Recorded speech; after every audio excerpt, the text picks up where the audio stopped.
morning, viewer. Bien here. Here's the most breaking news for our viewers.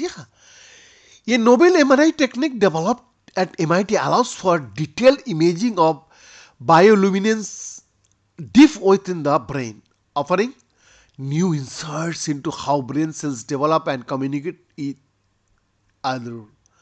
Scientists often level cells with proteins that glow, allowing them to track the growth of a tumor or measure changes in gene expressions that occur as cells differentiate. While this technique works well in cells and some tissues of the body, but it has been difficult to apply this technique to image structures deep within the brain because the light scatters too much before it can be detected. MIT engineers have now come up with a novel way to detect this type of light known as bioluminescence in the brain. They engineered blood vessels of the brain to express a protein that causes them to dilate in the presence of light.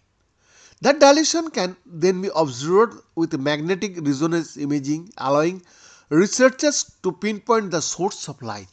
A well-known problem that we face in neuroscience as well as other fields is that it is very difficult to use optical tools in deep tissue.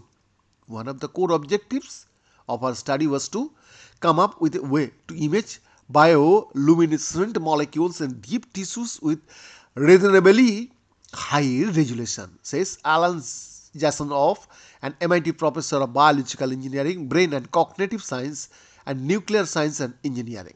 The new technique developed by Jasanoff and his colleagues could enable researchers to explore the inner working of the brain in more detail than has previously been possible.